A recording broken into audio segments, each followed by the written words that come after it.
Hi, I'm Danny Ecker. In Chicago Business Today, the Sports Business Year in Review. In 2010, the Chicago Blackhawks redefined what it means to resurrect a franchise. The Hawks' first Stanley Cup in 49 years was the icing on the cake for a team just 3 years removed from ranking second to last in league attendance. Blackhawks' euphoria meant a huge boost in television ratings, jumping to a Super Bowl-esque 32.8 local rating during the clinching Game 6, as well as a merchandise frenzy as shop.nhl.com experienced its biggest sales day ever the day after the Cup victory. At the local level, youth hockey leagues experienced their own swell, some increasing participation by as much as 15%. But by the start of the current season, a sobering salary cap reality set in, even as Hawks mania lingered. The team had to let go a handful of key players and now faces the challenge of maintaining its newfound success. We have a very hungry group, and that's what we try to preach to everybody internally. You know, we have to take a look at this like we hadn't won anything last year, that it's going to take a higher effort, stronger commitment to success than we've ever had before. So really that's the approach we're going to take. Meanwhile, as one Chicago sports drought came to an end, a more infamous one reached 103 years.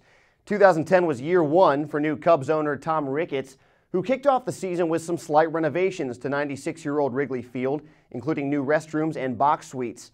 But questions about the stadium's future lingered over another disappointing season for the Northsiders. In November, Ricketts asked the Illinois Sports Facilities Authority to finance between $200 and $300 million in bonds to help renovate the friendly confines, pointing to the more than $16 million the Cubs paid the city in amusement taxes in 2009.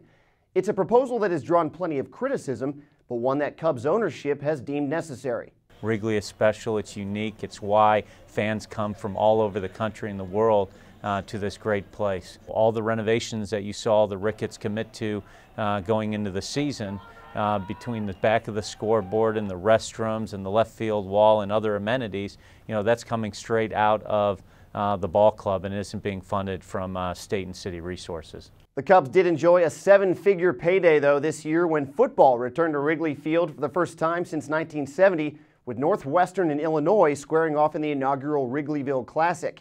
And despite some unique on-field rules and the outcome of the game, the event capped off a banner year for the Northwestern athletic program, which launched its largest ever marketing campaign, labeling itself Chicago's Big Ten team and enjoying a 43% increase in football season ticket sales. This is a crowded marketplace. I think what people don't understand is there's 31 either professional, semi-professional, or collegiate programs within 90 minutes of Chicago. So you're trying to elbow for position, and again, this is a way to do it.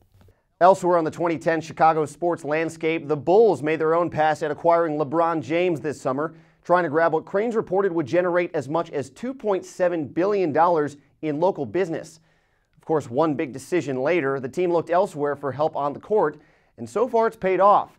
The Bulls' ratings on Comcast Sportsnet were up 34% in November, and tickets continue to be in high demand at an average of nearly $65 a pop.